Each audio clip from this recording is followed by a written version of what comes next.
brother Kadash, coming back with another one. I want to start off by giving our praises to Yahweh Bahashem, Yahweh Shai Bahashem, Rakakadash, double honors to the apostles and the elders. There's a war coming, and what you're seeing on your screen is, of course, just a depiction of a chariot. The chariots come in all different sizes, shapes, got, different things about him that Esau could only wish to have. He wished to have that technology, that he can't even come close to understanding that technology.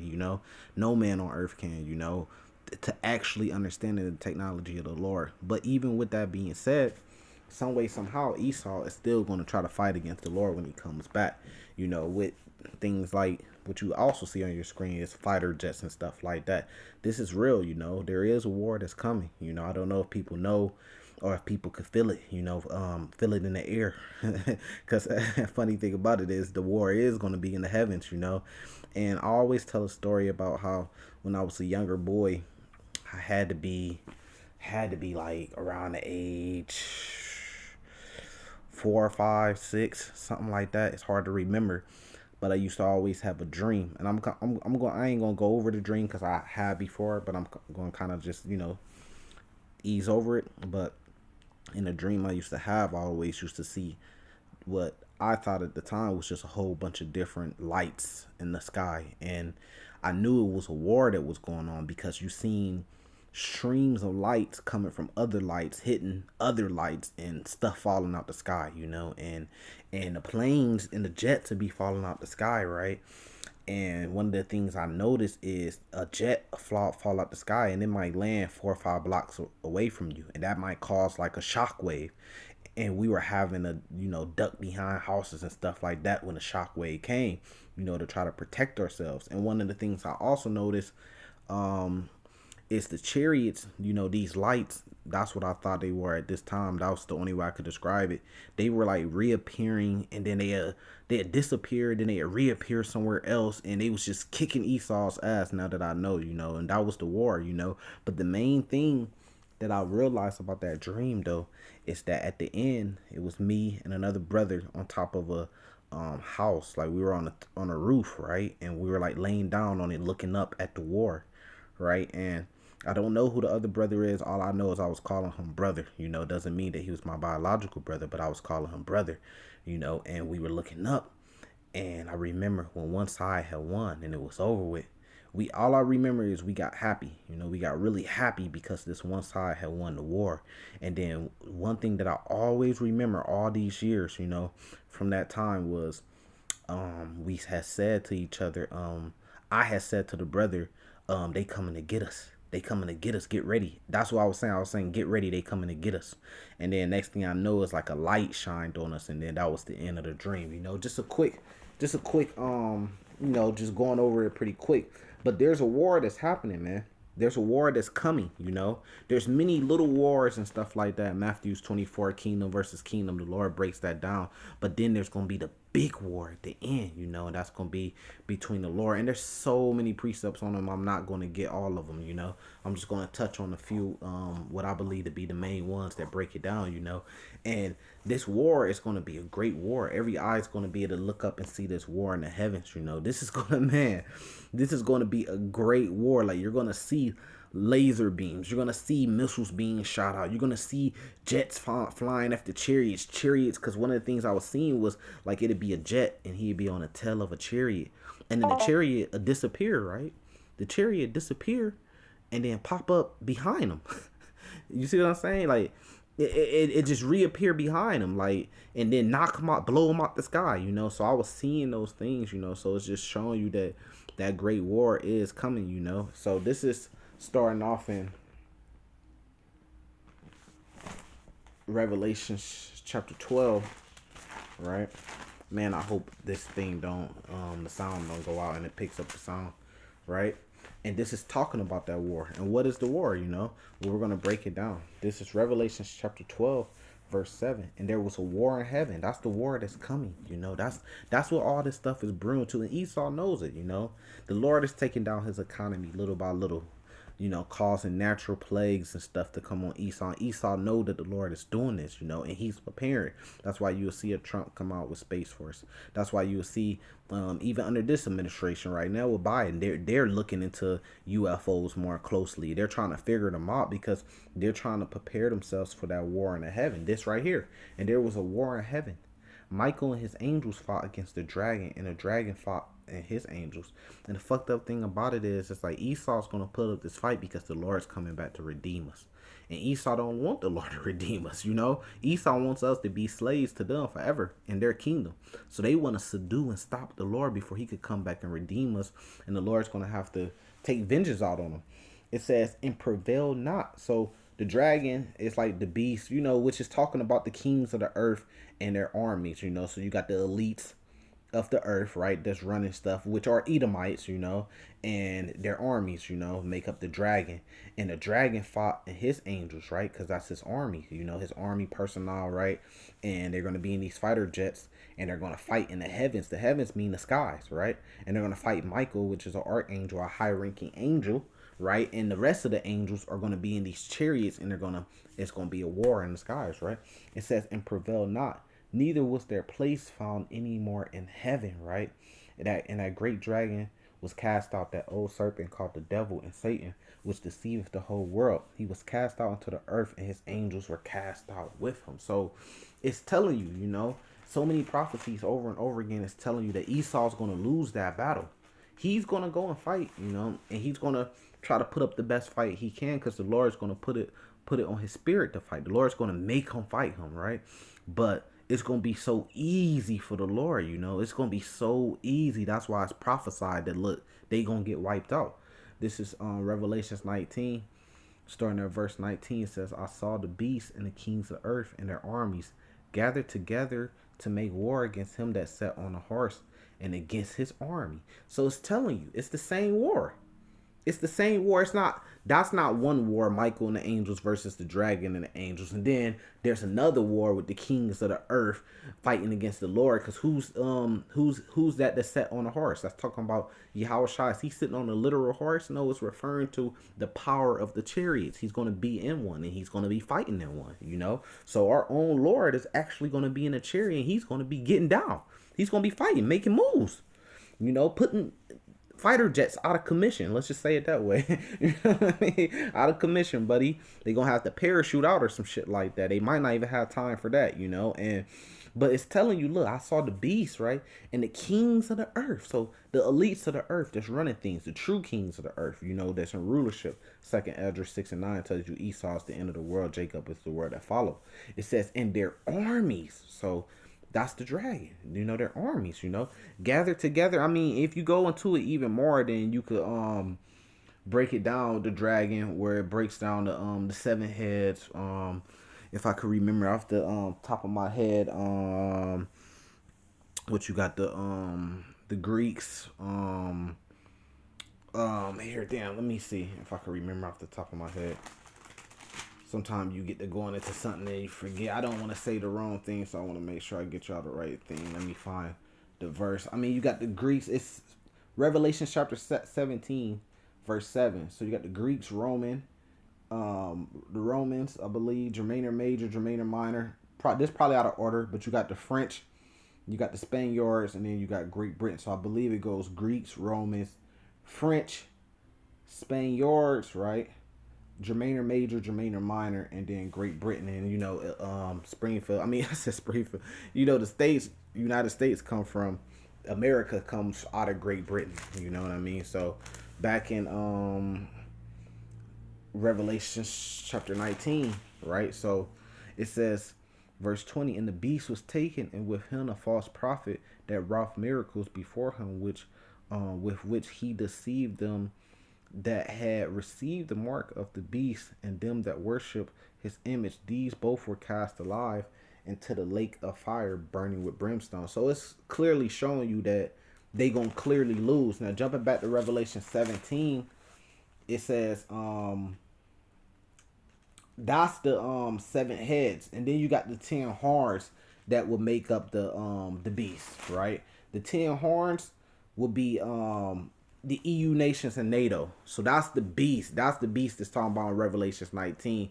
That's in the kings of the earth, right? So the kings of the earth, right? The elites, and then you got their army, you got their military side, which is NATO, which is going to come together to fight it. That's why it says in their armies, which is going to come together to fight against the Lord, you know. So NATO is going to be front and center because when you think about it, NATO is the power of the earth. NATO, and then outside of that, of course, you got Russia, you got China, which is going to go to war with NATO. They're going to have to go to war with NATO. I mean, you even got Iran and you got North Korea in there. But really, it's like NATO is the power of the earth. So when the Lord comes back, who's gonna be here for him to fight in the heavens? It's going to be NATO. I mean, but it even says that all the other nations. Sorry about that. It even says that all the other nations are going to come, or they're going to stop fighting against each other, and they're going to come together to fight against the Lord, you know. So all the nations are going to come together to fight against the Lord because they're going to try to subdue him, you know. They're going to say, like, it's an alien threat, and they need to set their differences aside to protect the earth, you know, some bullshit like that. And Esau knows that it's a bullshit, right? Here, so I can have to call it back. This is Second Esdras, right?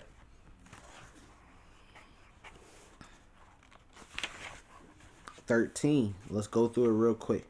This is a war. This is the war that we're talking about, and see what's going to happen. It says, and it came to pass after even 7 days, I dreamed a dream by night, and lo, there arose a wind by sea that it moved all the ways thereof. So it's kind of like the same dream I had. It really is same dream I had. Can't make it up. And I beheld, and lo, that man waxed strong with the thousands of heaven. So why do he gotta wax strong with thousands of heaven, right, to fight? And what does that look like? I mean, let's get it out the in Second Thessalonians, right? I believe that's chapter 1,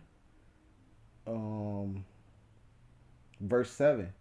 And to you who are troubled, rest with us when the Lord Yahushua should be revealed from heaven with his mighty angels. And it goes back to Revelations 1 when it says that every eye should see him coming back with the clouds. Those clouds are really mighty angels. It's talking about chariots, and he's coming with. And why do the angels need to be mighty? Because they're coming to go to war, which wraps back around to Revelation chapter 12. That's why it says Michael and the angels went to war in the heavens, you know. Now in the Second Esdras 13 it says, I behold, and lo, that man waxed strong. So you're not going to come strong for no reason. If you're coming strong, that's because you're coming to go to war with the thousands of heaven, right? And those are the angels. It says, and when he turned his countenance to look, all things trembled that were seen under him. So he's coming. It's going to be a very fearful sight when the Lord comes, right? And that's for a reason, because of this. And whensoever the voice went out his mouth, all they burned that heard his voice, like as the earth felleth when it filleth the fire. And after this I behold, and lo, there was gathered together a multitude of men. So who's this multitude of men? And are they just going to be on foot flying in the air? What are they going to be in that's going to allow them to fly in the air to fight in the heavens against the Lord? They're going to be in fighter jets, man. Come on. They're going to get their best material. They Gen 6 fighter jets. It says, out of the number from the four winds of the heaven to subdue the man that came out the sea. So he's coming from what they call space. That's why they have a space force, right? And then they're going to be coming from all nations, and all these nations are going to combine together all over the earth. From the four winds of the earth, they're going to come together to fight against the Lord in the heavens. And then that's when you're going to get to see that glorious war, man. And it says, and I beheld, and lo, he had graved himself a great mountain. So now this is talking about the Lord, because who is the he? And flew upon it. But I would have seen the region or place whereout the hill was graven, and I could not, right? Because Ezra, you know, he was getting a vision. So he's trying to make sense of the vision, kind of just like when I was a little boy and I got a similar vision of all the lights in the heavens just fighting. I was kind of trying to make sense of it, but during that time I couldn't really understand it. All I knew was lights, sparkling lights, jumping from here, jumping from there, flying across the sky, and there was a war going on in the heaven, and we were rooting for one side to win. That's all I remember. But now, and this had to be 22 years ago. So now, coming into the truth, you know, through the way of Yahweh Bahashim Yahushai and down to our elders and through them to us, you know, I could understand my dream that I had. It says, So he's trying to make sense of it. So he's trying to see the region or the place where like the hills coming out, but he can't because why? Like you said, he flew upon it. You know, we know that mountains don't fly, so it's not a literal mountain. You know, if you seen a mountain flying in the sky, you would call it a UFO. You know, unidentified flying object. But it's just saying the chariot was so big. Now you could speculate and say, well, a mountain is like in the shape of a triangle. And you could say, look, it's a triangle UFO. It could be, but we gonna see, you know. But the chariot, and they could change their shapes. That's another thing, you know. They could change their shapes and their size, and their speed. I mean, they could go invisible, cloak themselves. You know, that's just the very small surface of things that we know that they could do. You know, we could read what's that? Second Maccabees.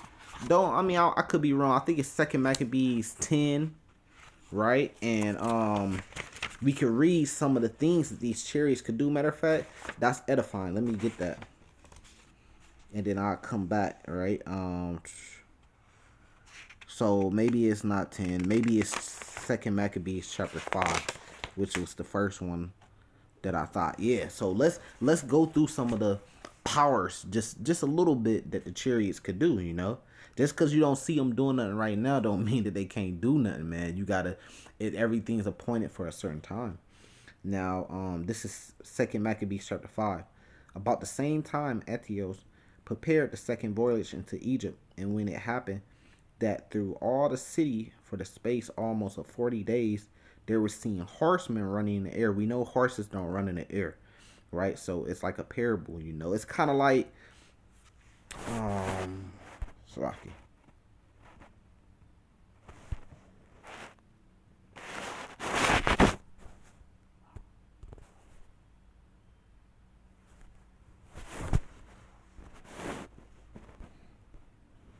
Yeah, so it's kind of like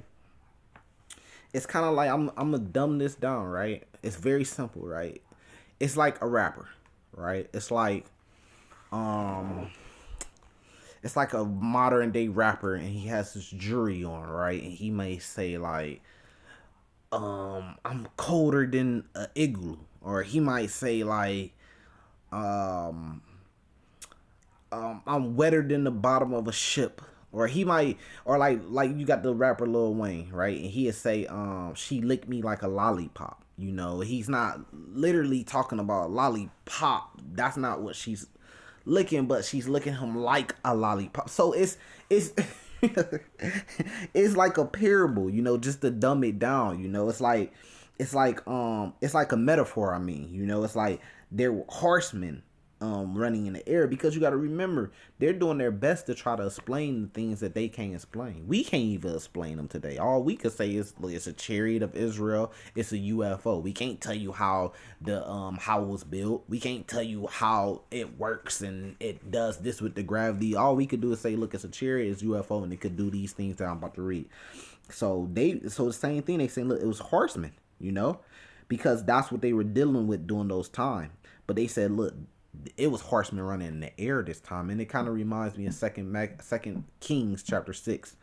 It says, and clothed in gold, so and armed with lances like a band of soldiers, and the troops of the horsemen in array. So it's a lot of them. It says encountering and running against one another. So they doing war games, you know.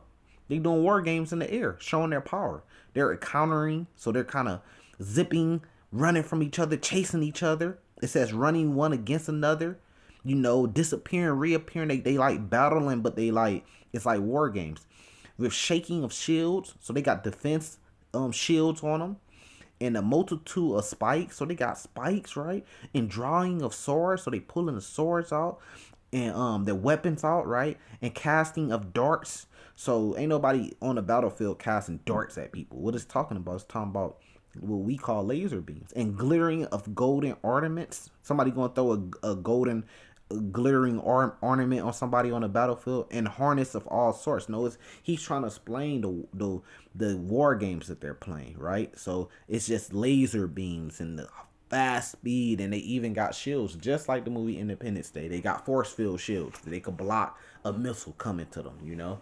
Now back in Second Ezra 13, to wrap that up, it says And after I beheld, and lo, all they which were gathered together to subdue him were sore afraid, and yet did fight. Why? Because the Lord gonna put the spirit. He's gonna hard their heart to fight the same way He did with Pharaoh in Egypt.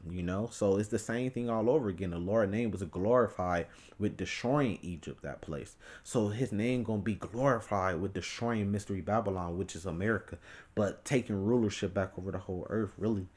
And we're joint heirs to that. It says, and lo, as he saw the violence of the multitude that came, so they're not coming to meet the Lord in the sky and have a conversation. They're coming for violence, right? So they're going to try to bring the smoke to the Lord, but He's going to make them do it, right?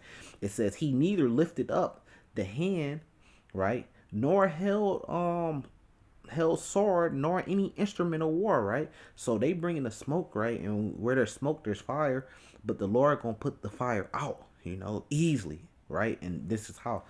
But only I saw that He sent out of His mouth as it being a blast of fire.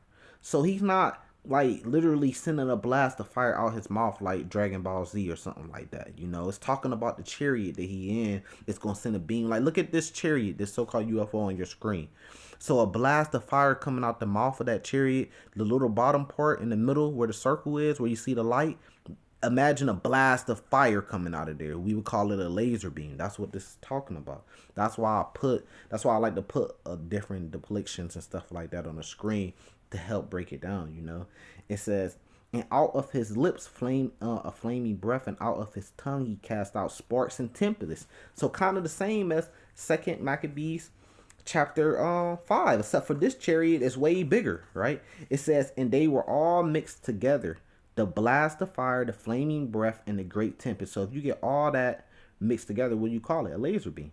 And fell with violence upon the multitude which were prepared to fight, and burned them up every one, that so that upon a sudden innumerable multitude nothing was to be perceived, but only the dust and smell of smoke. When I saw this, I was afraid. So nothing but dust and smell of smoke. That's all. Just everything's going to be utterly destroyed. And when I had my vision, remember, we were afraid too. Like I said, you had ducked behind houses, planes and jets and shit getting blew out the sky, and satellites, and it may land 5 blocks away from you and cause a gigantic shockwave. And you got to kind of duck behind on the other side of the house to try to live. It was very fearful. That was just my vision though. It was a very fearful thing, and we were going for one side to win, and that side won easily. Very easily, and it just goes back to, this is going to be the judgment. This is one of the, like, when you go to Isaiah chapter 34, it's breaking down that the missiles is one of the curses of Esau, those nuclear missiles, which is going to cause the second death by fire and brimstone. And then the chariots, that's another well, if you go to Zechariah chapter 5, that's another curse of Esau, because it says this is the curse that goes throughout the whole earth when it's talking about Zechariah chapter 5, him seeing a flying road. What's a flying road on that time? Something that's flying in the sky that looks like a road. It's a chariot, what you would call a UFO, right? Now this is, let me see if I can get to it. Lamentations chapter 4, verse 21. Rejoice and be glad, O daughter of Edom. So they're in power right now, right? And dwelleth in the land of Oz. The cup also shall pass through into thee. Thou shalt be drunken, and thou shalt make thyself naked. The punishment of thy iniquity is accomplished, O daughter of Zion. He will no more carry thee away into captivity. He will visit thy iniquity, O daughter of Edom. He will discover thy sins. So who is the Lord coming back to go to war with? This war that is coming, right? Who is it going to be? Well, it's going to be the Lord, and He represents Israel, right? Because He's coming back for redemption and revenge for Israel, right? Against the other nations, right? And the main one on that list is Esau, Edom. When you go to Psalms chapter 83, the first one on that list is Esau. So that's who this war is going to be. Esau, back then it was Mizraim, the Egyptians versus the Lord, right? And He destroyed them. Easy work, very easy work, and then now it's going to be Esau versus the Lord. Esau going to get his crack at it, but Esau going to get destroyed. We just read it, in 2nd Ezra chapter 13, how easy it's going to be for the Lord. Now, this is Isaiah, but Esau, he Man, he saw something else. Let's just say that, man. Because he really got the spirit on him to create a space force, taking weapons up into space. He really think he got a chance to win the fight. Like Esau thing is he knows gonna be destruction, but he thinks that he's gonna raise from the fire like a phoenix. You know, that's his thing, raising from the fire like a phoenix out the fire. You know, after all the destruction, he's gonna raise, and then he's gonna be left to come back down and take over the earth. But that's not gonna happen. The Israelites are gonna come back down. That's why it says in Revelations 21, I seen New Jerusalem coming down. John seen New Jerusalem coming down because the Israelites are gonna come down and take over the earth. This is Isaiah 16. 66. Let's leave it here. Verse 15. For behold, the Lord will come with fire. Why is he coming with fire? Because there's a war coming, and with his chariots like a whirlwind. So what does chariot means wheel vehicle. So what does a Lord chariot look like? Do you think that it's a wheel on the ground, a tire? Come on, and like a whirlwind. And we know the Lord is coming from the heaven. So what does a chariot of the Lord look like? It looks like what's on your screen, a wheeled vehicle, a UFO. It says, for behold, the Lord will come with fire and with his chariots like a whirlwind to render his anger with fury and his rebuke with flames of fire. And we just read about that in Second Esdras chapter 13.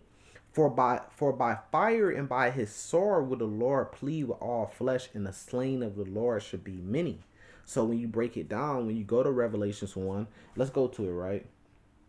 But we got to remember Isaiah 66, right? This is how you break the Bible down.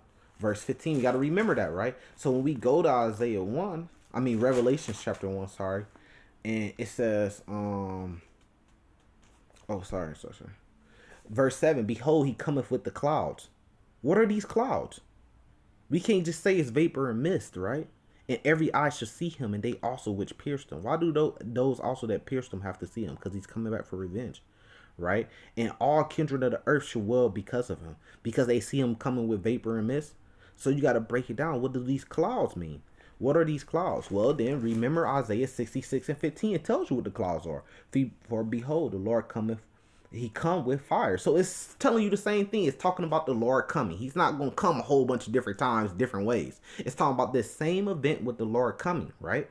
Now, this one telling you, look, he coming with fire. That one say he coming with clouds. And with his chariots like a whirlwind. Well, the clouds are the chariots. That's what he's coming with. Right? That's why it says like a whirlwind to render his anger with fury. So when you go to Revelations 1, that's why the whole earth is going to wail, because he's going to render his anger with fury and rebuke with flames of fire. The Lord is coming back, and there's a war that's coming, so get ready. Prepare yourself for the war that's coming. With that, I'm going to say salvation to the elect. Shalom.